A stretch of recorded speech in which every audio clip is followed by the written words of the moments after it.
welcome you all for this session. Professor Chandrasekhar, who is a head and chairperson of Physical Education Department, Madurai Kamaraj University, is with us, who is going to talk on yoga for healthy life. And Professor Chandrasekhar is having a very rich experience and very rich exposure in sports science as well as yogic sciences. Basically, he is a BSc chemistry graduate, then completed MSc yoga, and also he completed a PhD in physical education. And currently, he is the head of the Department of Physical Education in Madurai Kamaraj University. So, back to the introduction, Professor has established a standardized test battery for the Tamil Nadu State School basketball players, and he obtained his Doctor of Philosophy from Manonmani Sundaranaar University, Tamil Nadu, and besides his special interested areas includes research and expertise in exercise physiology, computer applications in yoga, and his present focus is on the research, the positive influences of yogic practices like asanas, pranayamas, and meditation techniques on the physiological as well as psychic parameters. More particularly on children, women, sports person, aged person, mentally retarded individuals, etc. And a professor has visited several countries, including Malaysia, Hong Kong, Philippines, Sri Lanka, and Thailand, to deliver special lectures and scientific research papers, and also to conduct yoga workshops in these foreign countries. And he became an expert guru in yoga with a strong academic expositions.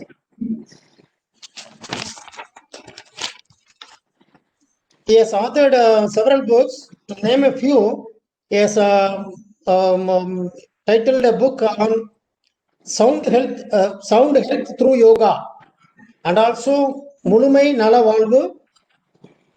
In both, one is in English, another one is in Tamil language. He has served as a member of Sports Infrastructure Physical Verification Committee of UGC, 11th Plan and 12th Plan fund utilization in various colleges in Madurai Kamaraj University area, and also in Manonmani Sundaranaar University in Tirunelveli district. Professor has received several awards. To name a few: Global Achievement Award from Indian Institute of Science Research and Analysis for excellence in physical education and sports at Bangkok in the year 2019. Global Economic Progress and Research Association honored Professor Chandrasekharan the Best Citizen of India Gold Medal Award in the year 2017.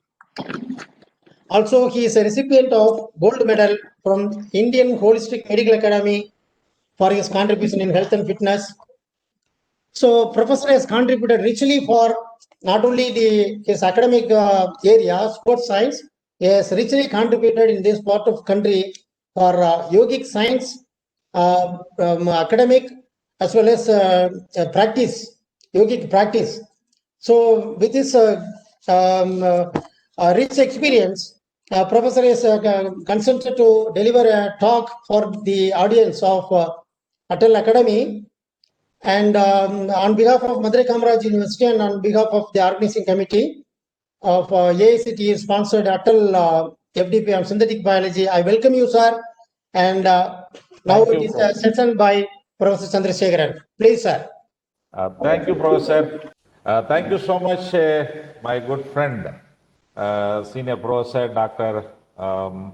Balakrishnan, the dynamic organizing secretary and coordinator of AICTE Training and Learning Academy, Atal Academy, sponsored faculty development program on synthetic biology being organized by the Department of Immunology and the Department of Organic Chemistry of Madurai Kamaraj University.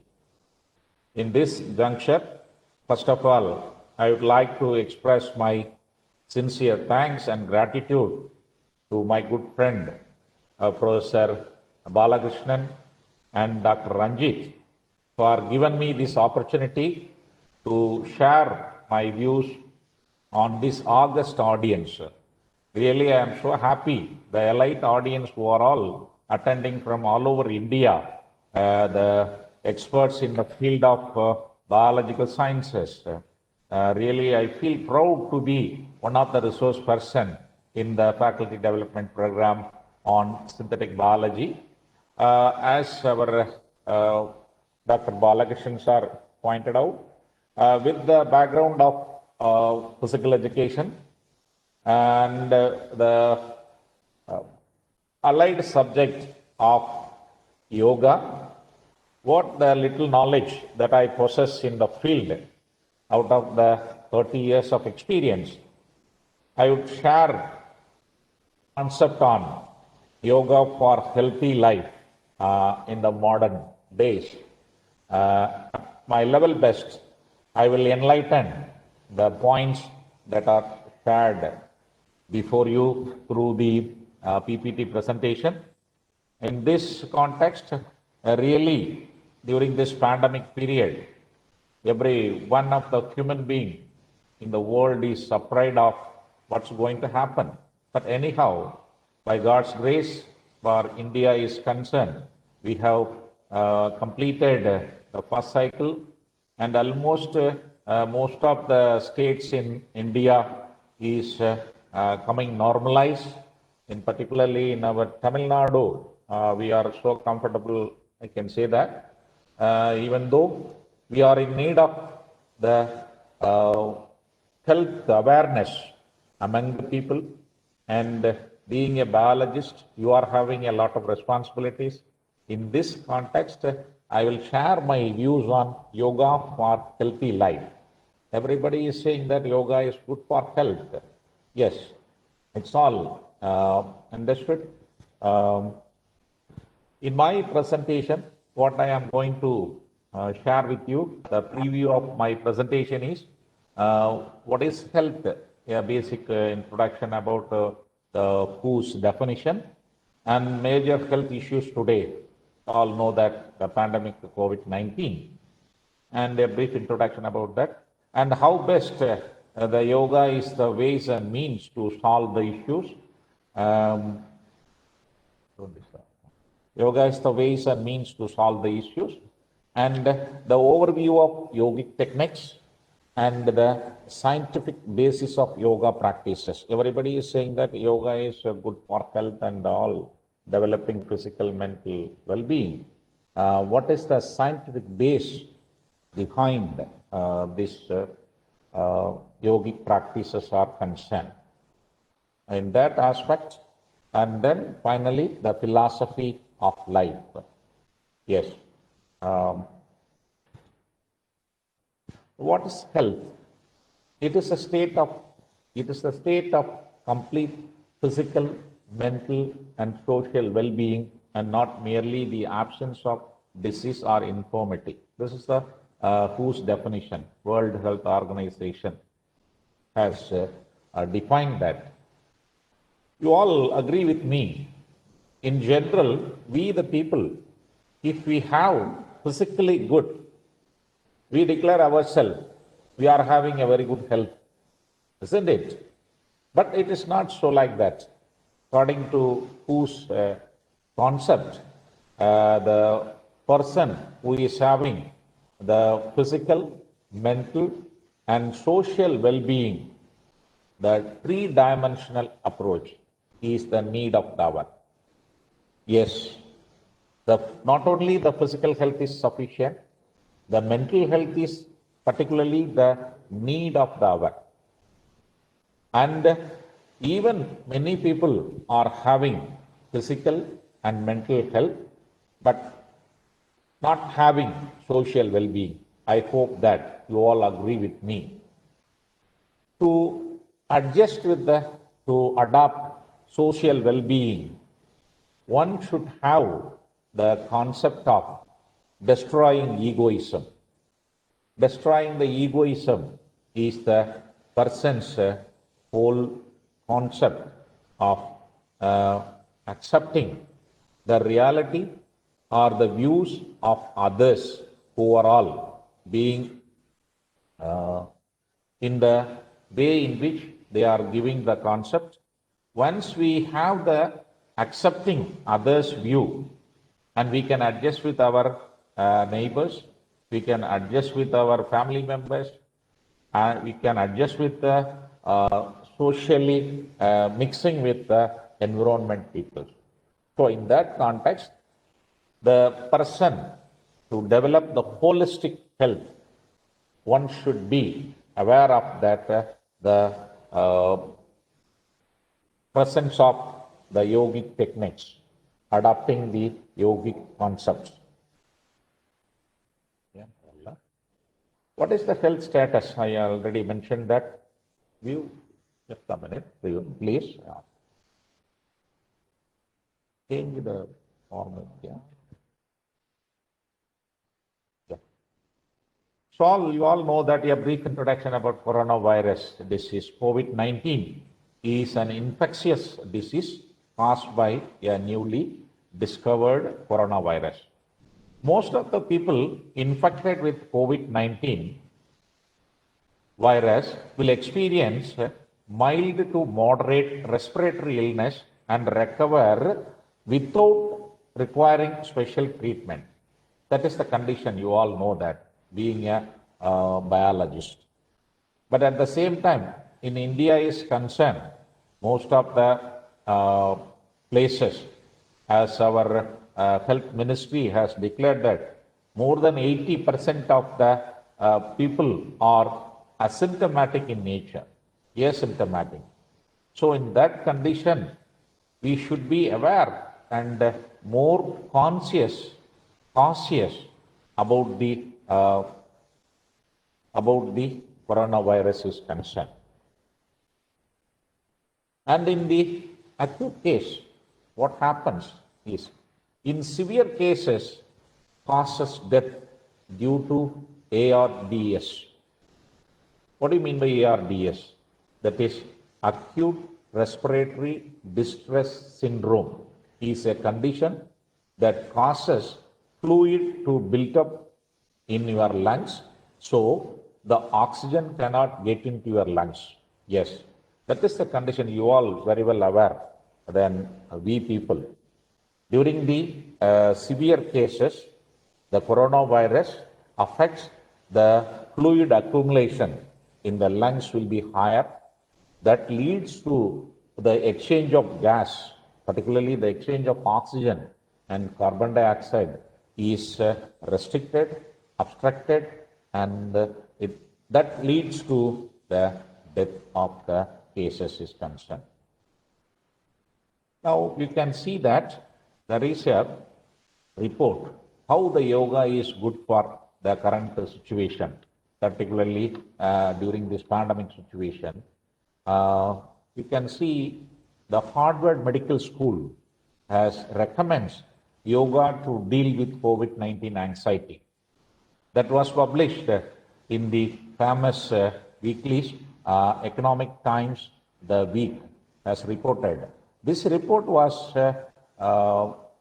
exposed by March 16, 2020. Yes, you all know that in India, March 24 only we have declared the lockdown period. But in USA, in the month of March 16 itself, they have conducted a study, pilot study, experimental study, and they have found out that Harvard Medical School has recommended yoga to deal with the COVID-19 anxiety, to reduction of the anxiety. You all know that in USA, the COVID positive has been reported in the month of November 2019 itself. So immediately they made a clinical study with the yoga as a treatment variable. They found out the yogic practices like asanas, pranayama, and meditation techniques will be useful to meet with the COVID-19 anxiety level. Now let us see that what is yoga. Yoga is nothing but, according to Patanjali, he has mentioned that in 3 words, Siddha, Vritti, Nirodha. Before that, a brief history about yoga I want to share with you in this occasion. Patanjali is called as the father of yoga. Actually, Patanjali is not the originator of the yoga, but he is the compiler. The period of Patanjali was just 2000 years before. But the yoga techniques has been practiced 5,000 years before by our ancestor, our rishis, our munis. Yes, in olden days, the yogic practices are in the form of Kurukula teaching. Kurukula teaching means the Guru, the expert, will be in one place. The disciples have to go to their place, and the instructions will be in orally. There is no written formats. The Guru will teach the techniques to the disciples. They learn orally and they have the practice and they follow that. After the Patanjali has formulated or compiled the whole yoga techniques in the form of Yoga Sutras, 185 sutras in Sanskrit literature. In that, the second sutra defines that what is yoga. That is Citta, Vritti, Nirodha. Citta means mind stop. Vritti means oscillation, mind's movement or oscillation. Nirodha means controlling. Simply speaking, controlling the mind activity is called the yoga. Yes, the psychologists are saying that for an adult, there are about 40 to 50,000 thoughts have been arising in a day. It's better to reduce the thoughts. Their findings have revealed that each individual, if more number of thoughts is coming over to our mind, we cannot concentrate in a particular thoughts. So, in order to reduce the thoughts, the psychologists are emphasizing the various techniques, out of which the yoga is the best and the suitable techniques to control over the mind's movement is concerned. According to Patanjali, he has given how to control our mind, how to unite the body, mind, and soul. In another concept, yoga means, yoga is a Sanskrit word which derived from the Sanskrit root yuj. Yuj means to unite, to bind, to join. What is to be joined? Our body, mind, and soul to be united. For that, he has narrated the 8 steps: Yama, Niyama, Asana, Pranayama, Pratyahara, Dharana, Dhyana, and Samadhi. These are the 8 stages to be followed in our day-to-day life. And in that aspect, let me show what is the exact meaning of these 8 Sanskrit terminologies. Yama is nothing but abstinences, the don'ts, or otherwise called as code of character. Another meaning, the social discipline, how the individual has to maintain the social well-being, social observance of social adaptations. And then niyama is the observances to be followed, the do's we call it as, the code of conduct. And this is personal discipline. So ultimately, the yama and niyama are nothing but the individual's social and personal disciplines to be followed in the society as a whole. And the third and fourth anga, we call it as asana and pranayama. Yes, these two and the seventh one, dhyana, meditation, plays a vital role. These are the three important yogic techniques which plays a vital role in uniting our body and mind in a systematic way. And asana means posture. Posture is nothing but we are making our physical structure into different poses with the help of the joints.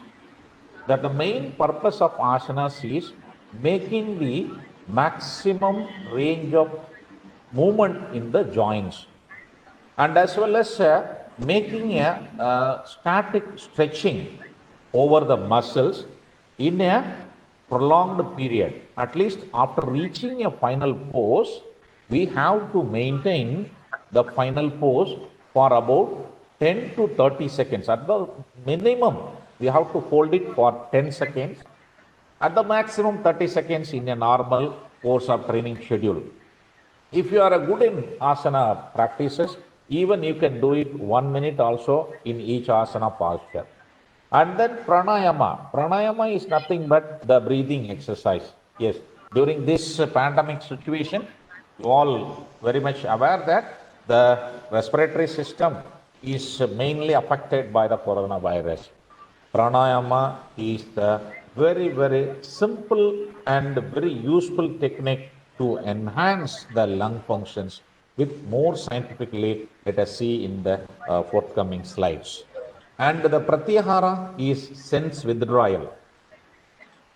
Sense, every human being is having a 5 senses. We should not go behind the senses. All the senses should be under our control. How we can control that? It's very simple. Once you adopt the yama niyama principles and the physical postures, exercise, and the pranayama techniques, automatically you can control over the senses. You can detach from all the senses according to your will and pleasure. And then the sixth one, dharana, means concentration. What do you mean by concentration? If you are able to focus your mind in a particular concept or a particular object for about 12 seconds, it is said to be one dharana, without any disturbance to the external thoughts. That means you are making a particular thought in your mind for 12 seconds. If you are able to focus your mind in a particular thought, then it is said to be one dharana. 12 dharana is one dhyana. 12 into 12. That is nearly about 2.5 minutes if you are able to focus your mind in a particular concept, or in a particular thought is dominating in your mind for about 2.5 minutes. It is said to be meditation. And 12 dhyana is called one samadhi. That is merely 2.5 hours if you are able to focus your mind in a particular concept or particular thoughts as you like, without external disturbance. You are said to be attaining one samadhi state. In the yoga literature says that during this samadhi stage, one can interact with the supernatural powers, the cosmic power, or even you can talk with God as you like, whatever it may be. So this is the basic, simple, brief introduction about the 8 limbs of yoga according to the Patanjali's concept. And then a little introduction about Yama. I already told Yama is a social discipline. According to Patanjali, the 5 qualities to be avoided: ahimsa, satya, astaya, brahmacharya, aparigraha. That means killing, falsehood, theft, incontinence, greediness. These are the 5 qualities should be eliminated from our life. For that, what we have to follow: avoid violence, avoid lies, avoid greed, avoid lust, avoid adding possessions. If we follow these social qualities, social characteristics, definitely we can free from unnecessary burdens in our mind. And then niyama, the do's, saucha, santosha, tapas, swadhyaya, ishvara pranidana. In that, swaksha means cleanliness, santosha, contentment, tapas, austerity, swadhyaya, study, ishvara pranidana, absolute surrender. In that cleanliness, it's not merely the cleanliness of the body or our wearing clothes. In yoga literature, cleanliness emphasizes our thoughts should be pure, our words should be pure, our actions should be pure. Yes, the individuals should practice the thoughts, the words, and actions should be in a purity. Once you maintain all these three levels, purity, the perfection, definitely whatever you are doing, you can do it in a better way. If you do the things in a better way, definitely the result will be the what you expected, the results you can attain. So ultimately, you feel the happiness. Yes, in yoga practitioners, the yoga literature says that the happiness is within us. It is not elsewhere. So we need not go and search the happiness from elsewhere. It's all within us. We realize, we feel it. When you do good things, definitely the person who receives the help or others, they will be happy. When you are see the people, those who are happy, definitely internally your mind will be a happy mood. Once you maintain the happy mood, your health will be always maintained in a good conditions. Santosha, contentment. You should have the satisfactory level. And tapas means austerity. To develop the fasting or fasting is the best tapas. To develop the strength of mind. And the Swadhyaya is the study about the good books.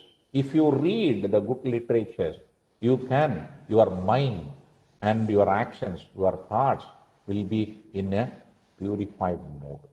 And Ishvara Pranidhana, I already told that, once you want to surrender your egoism, you keep it in your mind, something beyond our expectation, beyond our energy or beyond our limitations, some external force is controlling us. Yes, it may be any form as you like. You understand that Ishvara Pranidhana is the absolute surrender of egoism. Once you have that concept, you can control over the mind step by step. So, when you follow these yama and niyama principles, at 25% you can free from unwanted thoughts in your mind. And then basically the yogic principles of techniques. How the yogic techniques is differ from the general physical exercise. Yes, in the yoga literature and the experts are revealing that these are the core concepts. Any movement, if you are making in yogic practices, it should be as slow as possible. For example, I am doing some sort of asanas. You might have seen in videos, and many of you might be a very good yoga practitioners. You understand that you might learn from experts, gurus. The movement should be very slow in the sense it depends upon the individuals.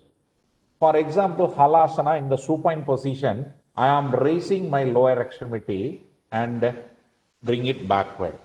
From the beginning to end, I maintain the same rhythm and relaxed manner and as slow as possible. In the sense, while lifting your lower extremity, one should have the abdominal strength, muscular strength and endurance is very good.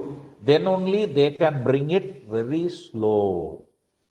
If you are not having the adequate abdominal muscular strength and endurance, if the person will go a little bit fast. That's why in yogic principles, we are teaching that the movement of any body parts should be slow according to the individual's capacity and their strength and power of the muscles. So do it slowly.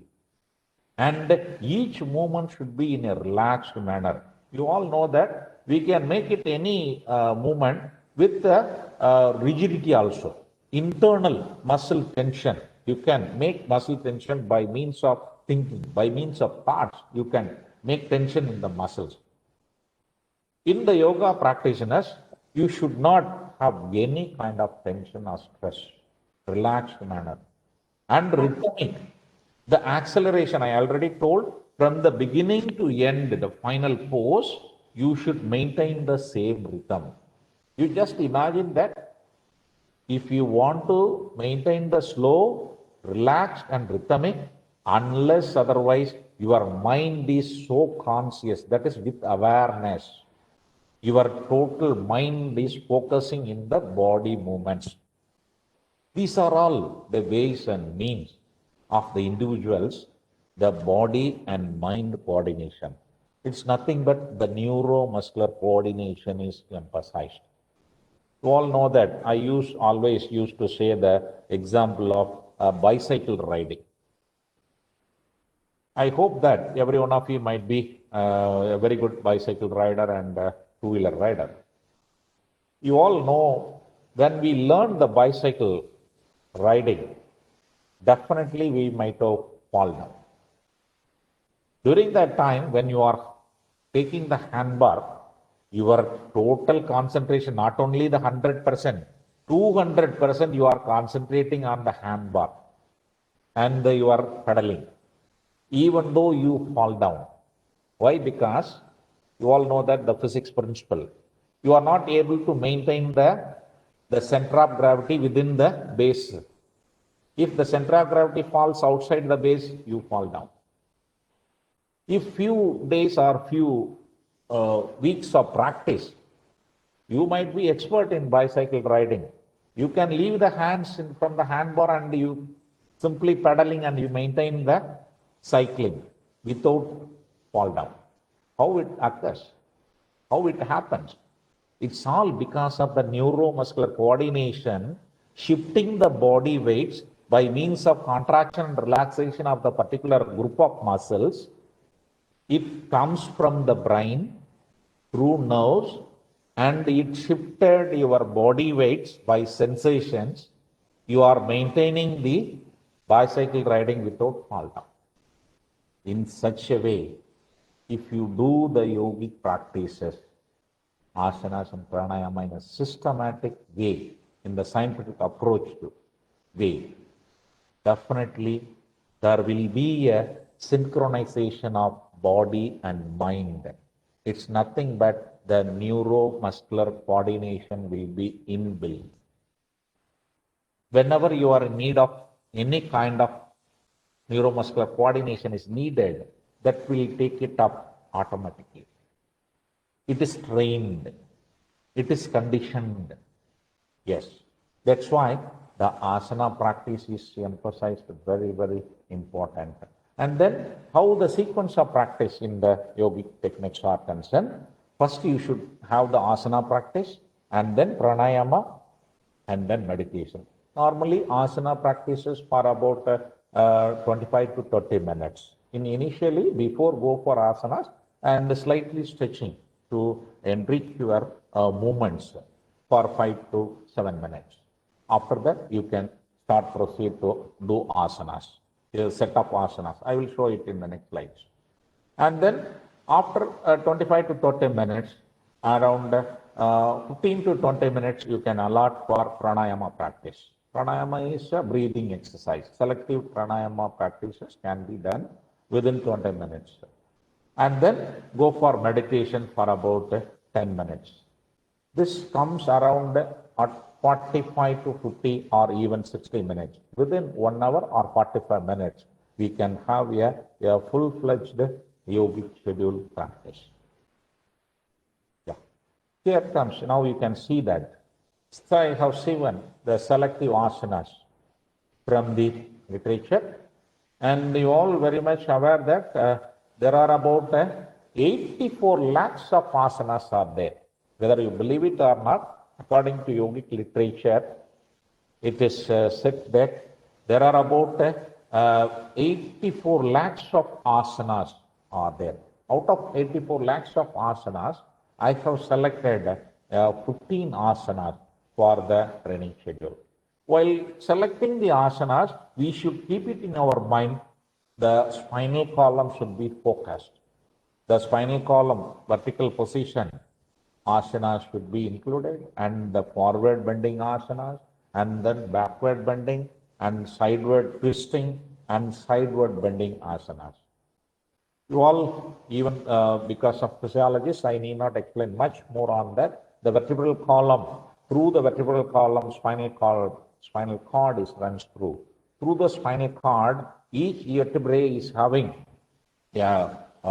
spinal nerve pass on through left side and the pairs of nerves, left side and right side. 33 pairs of, 31 pairs of nerves in the vertebral column is there. And then cranial nerves in the head region, 12 pairs of cranial nerves is involved. So all these nerves and spinal cord must be activated in this asanas are concerned.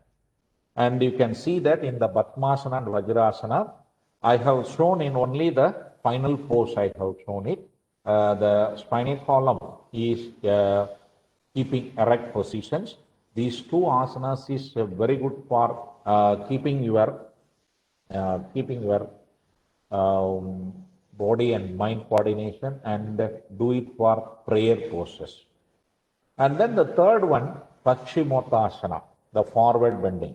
Maximum, bring it sidewards and bring it up and bend down and hold it your toes. Or if you are not able to hold your toes, you can hold your ankle as you like, as much as possible. Need not be bend and touch the knee. At the maximum, touching the knee with forehead. If you are not able to touch it, don't worry. Do it, bend it as much as possible. If you do it slowly, definitely you can also do well in the posture, reach the posture. And hold it for that, I already told, 10 to 30 seconds hold it, and slowly come back, slowly. That slow rhythm maintenance is need of the synchronization. And your consciousness will be pulled towards. When you are doing this sort of physical movements, definitely the external disturbance will be little bit suppressed by our conscious mind. And then, we always say that the asanas should be done in counter movements. If you do one posture in the forward bend movement, the next one should be a backward bend. So the third one is forward bending asana. The fourth one is the counter movement for third one, the Matsya-asana. In the long sitting position or crossed leg also we can do it. And lie down and make an arch in the back. And perfectly 90 degree we can bend our head in the neck region. You all very much aware that this asana will be very, very useful to infuse the thyroid glands, which is located in the just below the jaws. And the thyroid gland is in the stretching position, and the parathyroid, which is located in the rear side of the head, which is in the compressed state. So each and every asanas, for example, in the Paschimottanasana, total abdomen muscles, abdominal, the vital internal organs are compressed, get gently massaged. So these massaging techniques will enhance their functions. All the vital internal organs will be extremely motivated to do its functions in a very systematic way. And then the fifth one, the Vakrasana, twisting, spinal twisting. And then the seventh one, the same spinal twisting with little bit increase of the difficulty. In the fifth one, Vakrasana, we are taking support on back side with the one hand. And in the 10th asana, that is Ardha Machendra asana, there is no support at all. With the crossed legs and crossed hands, we are making our body as a leverage and twisting from the hip to neck region. On both sides, we have to do it.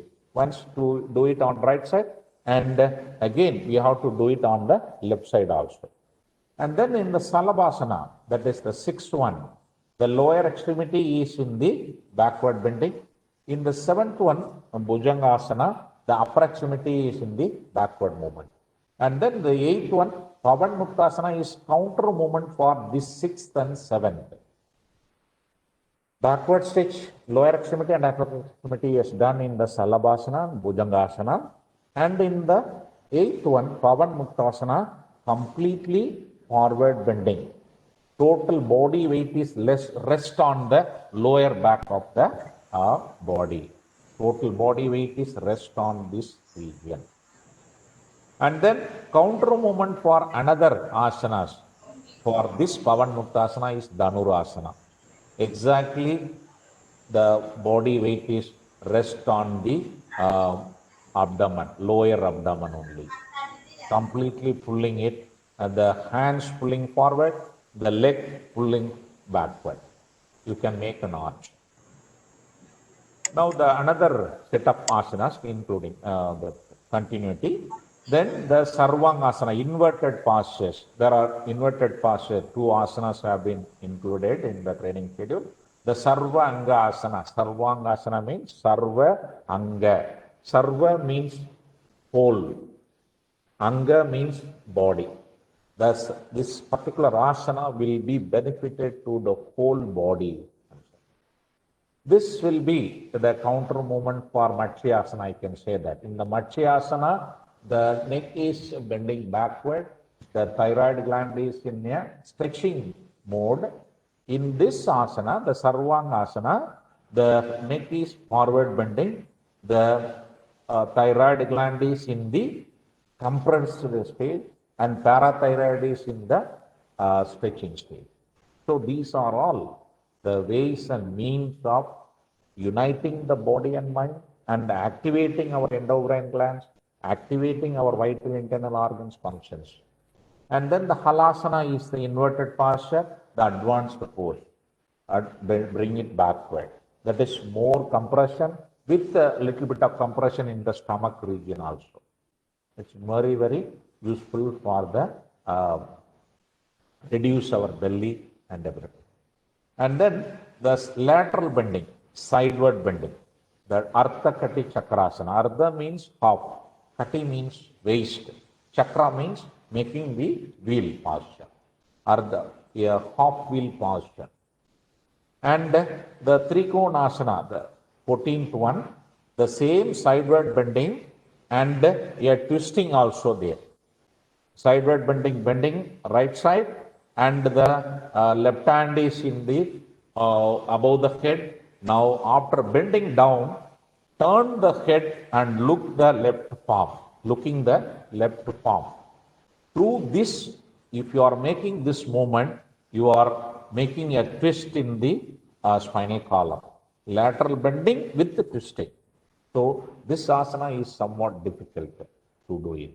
And then after doing all these asanas in a prescribed manner, according to your convenient timing, holding period, and do the Santi asana or Savasana.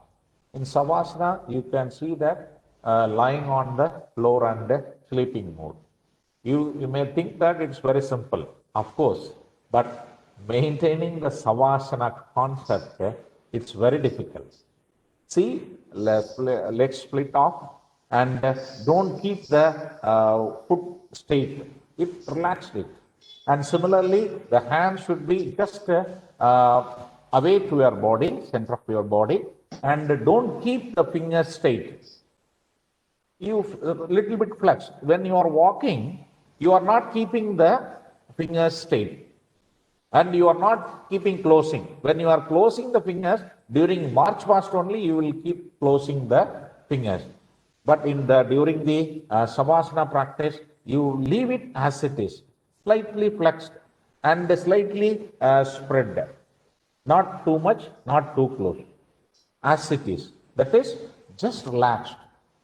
And close your eyes and wash your body parts from toe to head. How you are relaxing. Initially, the guided relaxation is very useful. What is guided relaxation?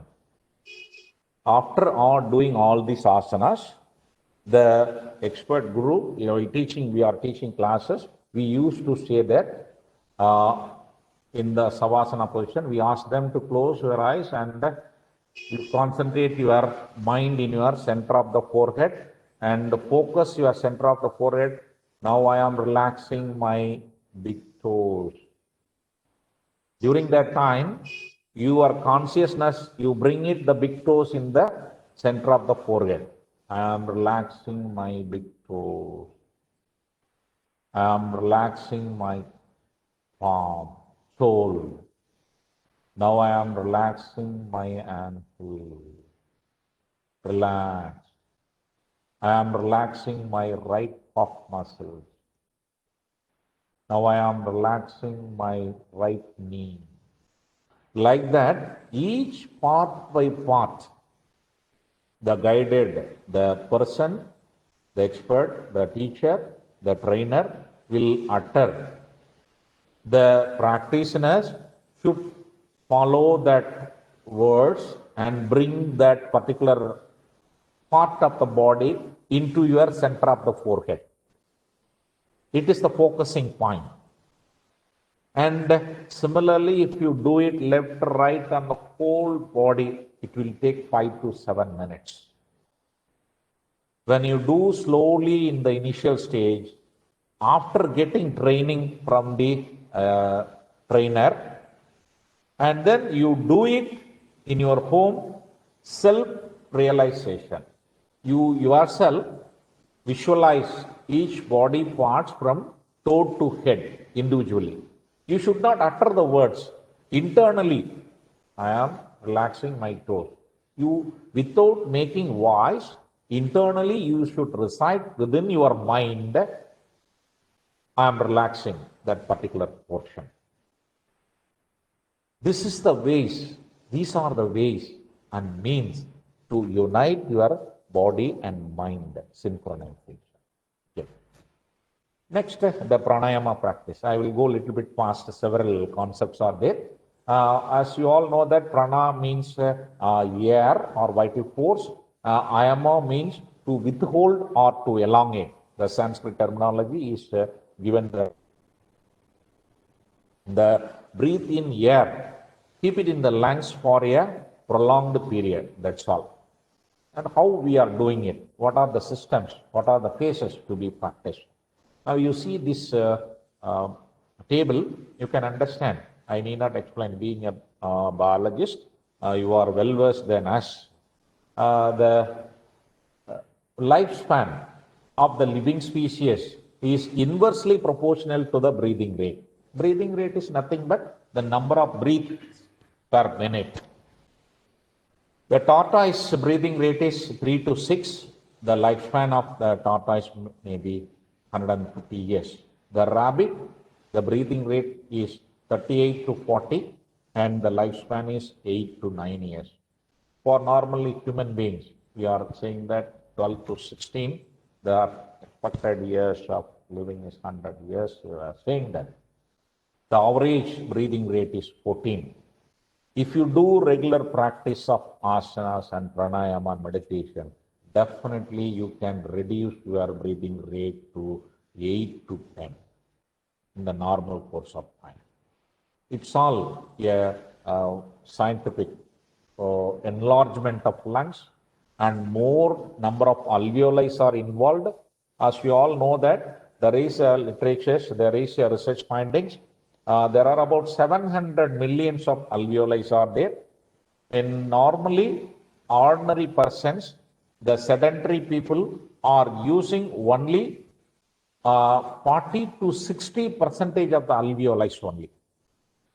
Rest of the alveoli are not at all used in their lifetime. So, in order to enhance the lung functions, if we do the pranayama practices in a systematic way, we can reduce our breathing rate, we can expand the lifespan. This is lung volume. It can be measured by the spirometer, that is digital spirometer connected with the laptop or the system. And through this, what we can measure, these are all some of the functions of the lung functions. The tidal volume is normally 500 ml. The maximum inspiratory reserve volume is 3000 ml. And the expiratory reserve volume is 1100 ml. So, normally we are having normal breathing 500. The tidal volume is 500. When the yoga practitioners 10 to 15% can increase their tidal volume. That is the reason that breathing rate is reduced.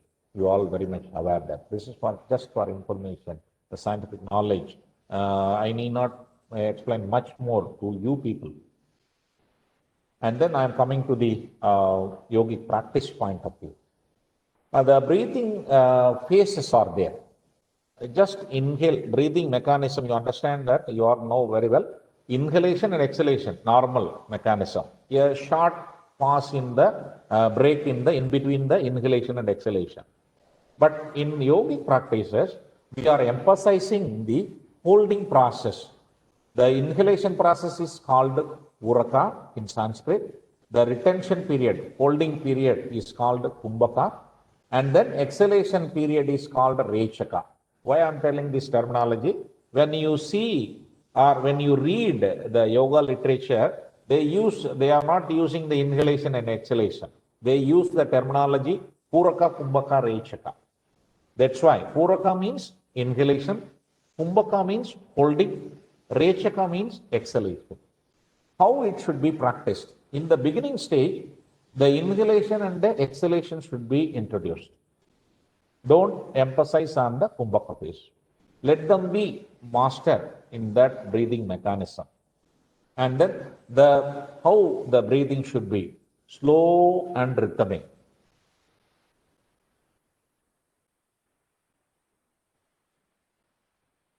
It takes 5 seconds, 3 to 5 seconds, at the maximum 5 seconds. Slowly inhale and fill the air in the lungs.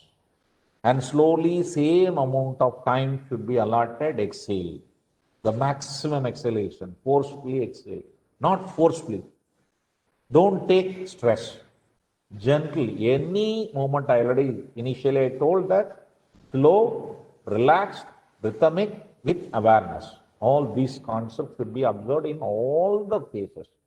And then after a few weeks of practice, slowly introduce the kumbhaka phase, introduce the holding phase, and slowly increase the exhalation phase 2 times. And then few months of practice, slowly increase 1 more times of kumbhaka phase, 1:2:2. After you are master in pranayama practice, you are master in yoga practice, during that time, the practice duration, the practicing ratio is 1:4:2. That means inhalation 5 seconds, holding the air in the lungs for 20 seconds, exhalation is 10 seconds. Totally, for a single breath, we are taking 35 seconds.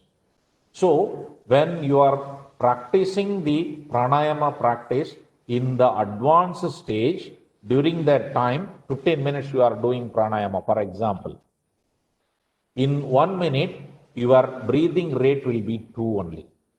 So during that 15 minutes, hardly 30 or 40 breath will be there.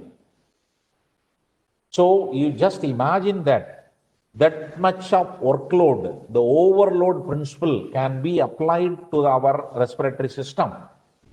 Our respiratory system in coordination with the circulatory system is capable of accepting or obeying this much of workload on the system is concerned by means of regular, systematic approach in the pranayama practice are concerned.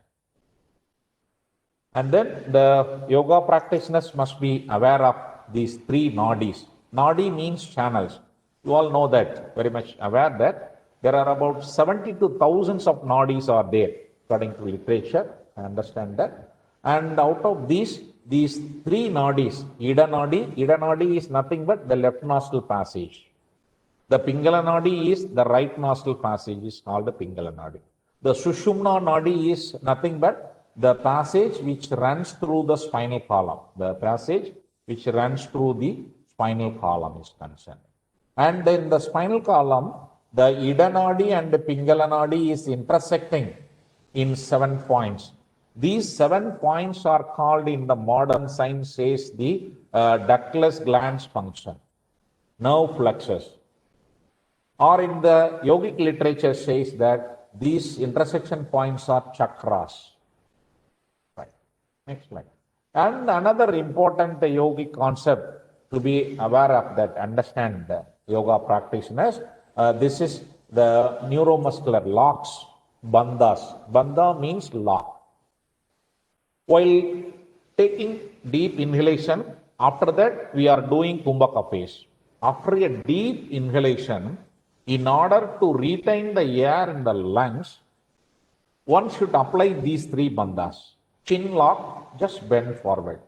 Just chin, holding the chin by means of Jalendra Bandha. And the nostril passages should be closed by the Nasiga Mudra. Nasiga Mudra is nothing but closed your index, flexed your index and the middle finger, and use the left little finger and ring finger to close your left nostril, and use your thumb finger to close your right nostril. See, there is a alternate nostril breathing is there. During that time, you just keep it this. See, index finger and middle finger is flexed. This Nasiga Mudra will be useful to enhance the lung functions are concerned. You all know that the palm has the nerve endings and which will be connected with the vital internal organs. And then Nasiga Mudra and the chin lock, that is Jalendra Bandha. And then partially contracting your lower abdomen, that is called Uddiyana Bandha. You may ask that, sir, it is in the, when the lungs is in the expanded form, when we contract, the abdomen will also be in the expanded form. When you are contracting your lower abdomen muscles, there will be some sort of discomfort in the lungs. Yes, I understand that. But at the same time, it's not forcefully inwards. It partially, a little bit. What the yoga literature says, why? Because in order to, during the Kumbhaka phase, the lungs is in the expanded form. You all very much aware that. During this stage, the diaphragm just below the lungs is in the contractile stage, isn't it? The diaphragm is in the contractile stage, the lungs is in the expanded stage. Normally, we are holding the air in the chin lock and close your nostril passages, the air is not coming out. The air is filled with the lungs is in the expanded form for about in the 20 seconds. We are going to hold it. But by natural mechanism of respiration, the diaphragm will have the tendency to relax, isn't it? In that cases, if you partially contracting your lower abdomen muscles, pull it towards inward, this leads to keep the diaphragm in a contractile stage. That was observed, that will be very well explained in the yogic literature, particularly the BKS Iyengar book. They have given very elaborate scientific way of approaching the Uddiyana Bandha is mentioned. And then the Mula Bandha. Mula Bandha is nothing but the anus lock, the sphincter muscle. The anus muscle, when we are squeezing our anus muscles by consciously, you all know that there is a serpent power, enormous power is coiled in the base of the spinal column. When you are squeezing your anus muscle, the serpent power is liberated gently and pass on through the spinal cord and released to the nervous system and it will reach us to the various cells. That has been observed, that has been understood. In the Lonavala, there is an institute, Yoga Institute.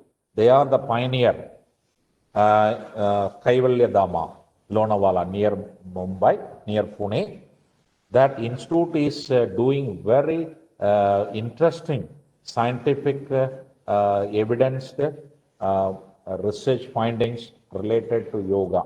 And in Bangalore, SVASA, the exclusively for yoga institute, yoga university is there. They are also doing a lot of research on this area. And in Bihar School of Yoga, they are also doing it medically, tremendous literatures available in this concept. Next, that some of the pranayamas, I will show that. Another 5 minutes, I will finish it. Nadi Shuddhi, Nadi Shodhana, Ujjayi Pranayama, Brahmari, Sitali, and Shitkari. Nadi Shuddhi is the best practice to reduce your stress and strain. As I already told, the Nasika Mudra, to flex your index finger and middle finger and keep it close to your right nostril. And another scientific evidence is available. The air which passes through the right nostril will produce warmness to the body. The air which passes through the left nostril will produce coolness to the body. The Ida Nadi and Pingala Nadi is the domination will be changed once in 4 hours. Circadian rhythm. You might be very well aware, being a biologist, experts.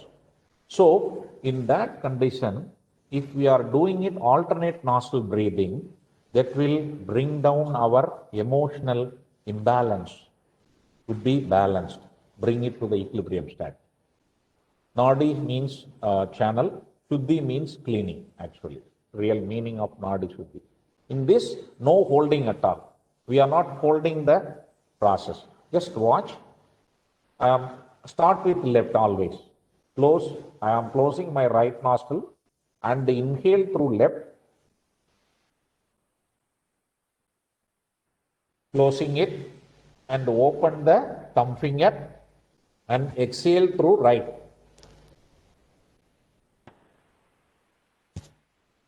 After a deep exhalation, again inhale from right, same way.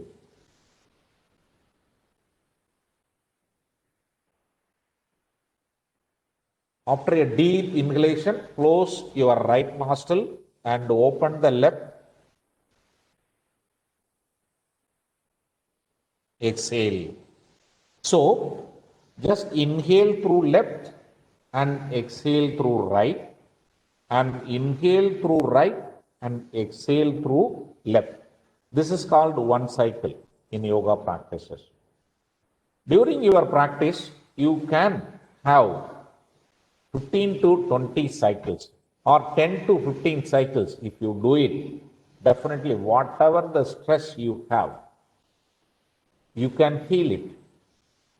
You just do it and observe the result and tell me or note it down. It's a quite simple exercise, but it has a lot of physiological and mental benefits of the human being's concern. And then Nadi Shodhana, the same process with Kumbhaka.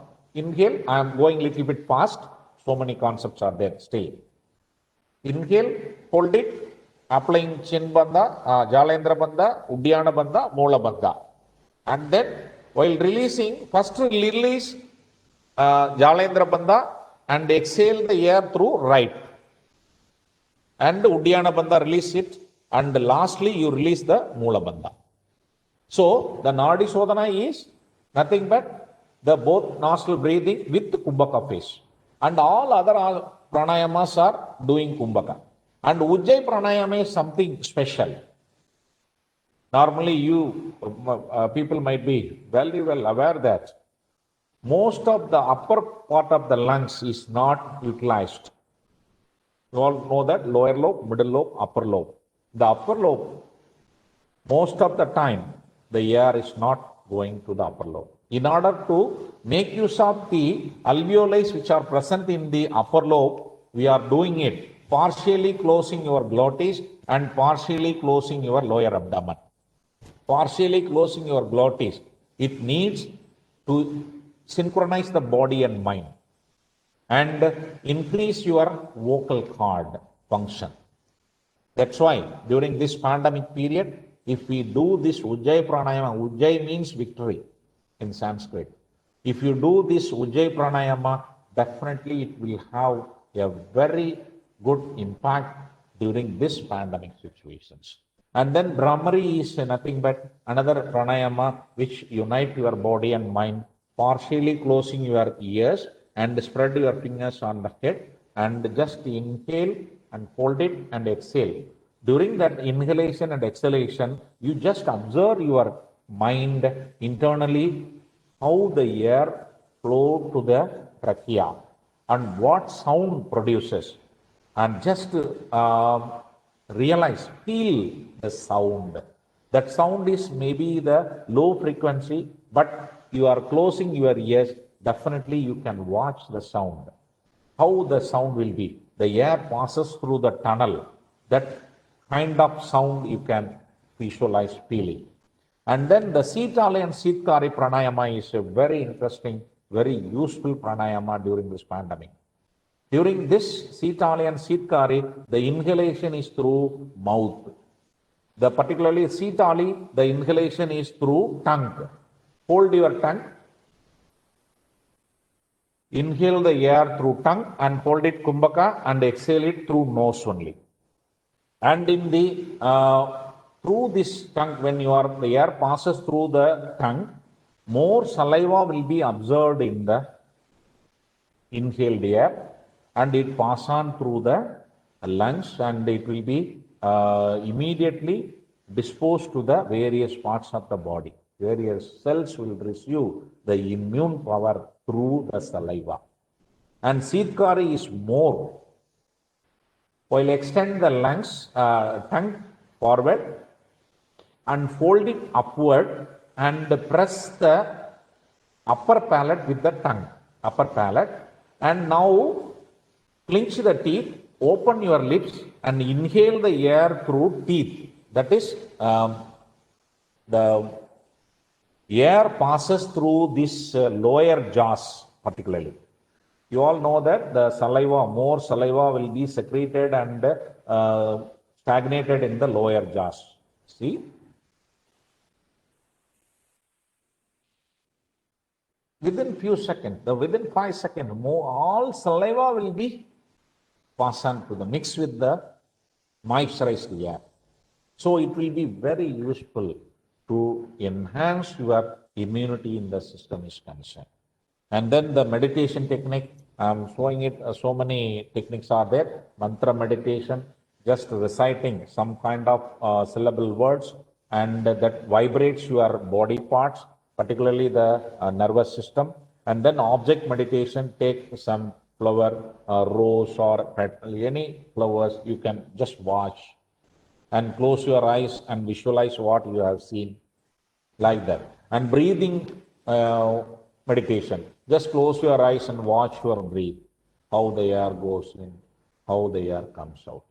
And then Yoga Nidra, and lie down, listen the small sound within the room, and immediately shift your mind to outward, what sound you are hearing from outside, and slowly again inward, outward, like that.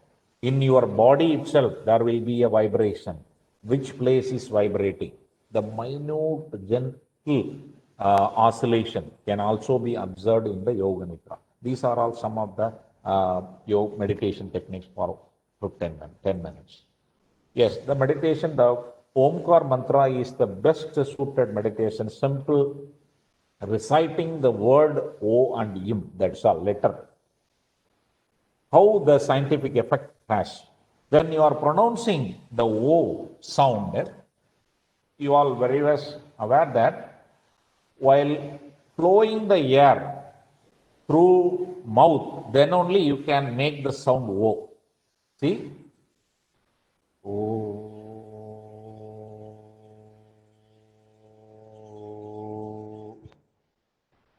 partially opening your mouth. Slowly let out the air. During that time, the air, the vibration has the resonance effect in the vertebral column, particularly from neck region to base of the spinal column. And then close your lips and allow the air through your nose. When you are making im sound, your total head region will be vibrating. Your cranial nerves will be vibrating. So ultimately, your total, the nervous system is activated through this. How it could be practiced? The O sound long and im sound short for 3 times, and O sound short and im sound long 3 times. Totally 6 times if you practice it, it's enough. And you see that some of the slides I want to show it, little bit fast, already time up. The chakras on your left side, as per yogic literature, the intersection points of the Ida Nadi and Pingala Nadi is the chakras from Sahasrara chakra to Muladhara chakra, and then the pineal gland to prostate and fallopian tube. All the ductless glands are activated, endocrine glands. And then another concept you should be aware of that. The sympathetic and parasympathetic activation is very, very important. In autonomic nervous system, there are 2 divisions. You are all aware, very much aware that. The left nostril is linked with the right hemisphere, and the right nostril will be linked with the left hemisphere. If you activate here, if you are doing the left nostril pranayama, left nostril alone, that will activate your right hemisphere of the brain. If you do the right nostril pranayama only, it will activate the left hemisphere of the brain. And similarly, the sympathetic and parasympathetic effect also there. The Ida Nadi will activate the parasympathetic link, which produce coolness effect. And the Pingala Nadi, the right nostril, will have the sympathetic activation that produce warmness. Where it's located? The spinal nerves. It's for ordinary people. I used to say that you are all science experts. The 5 segments are there in the vertebral column: cervical, thoracic, lumbar, sacral, and coccyx. In that, this is each internal nerve, spinal nerve. Each nerve is connected with internally and they connected with the spinal cord. Yeah, the right nostril linked with the sympathetic division. The sympathetic division, where it is located, it is the middle of the spinal column. T1 to L2, thoracic 12 and L1, L2, 14 nerve ganglion. These 14 nerve ganglion is responsible for the sympathetic division. The sympathetic activation is increased every action except the digestive system. And the vice versa, the left nostril, parasympathetic division. Where is the parasympathetic links ganglion? In the cranial nerves, there are 5 points, and the sacral region, S2 to S4, S2, S2, S2, S3, S4, these 3. These 8 pairs of nerve is linked with the parasympathetic, which in turns, whatever the sympathetic activation elevated, this will bring down. Now you just understand why the yogic asanas have been emphasized on forward bending, backward bending, twisting, and lateral bending. And then the pranayama, we are doing it Nadi Shuddhi. Once you dominate, somebody is aggressive, definitely they are dominated with right nostril breathing. For them, if you ask them to do it, the left nostril breathing alone, there will be a positive effect on them. Somebody is very dull. If you ask them to do it, Surya Pranayama, that is right nostril breathing alone, inhale, right nostril inhalation, same exhalation. Inhalation, exhalation only through right nostril. Definitely the dullness of the individual will be changed, activated. Yes, here comes all the sympathetic and parasympathetic nerve ganglion is linked with all the organs of the body.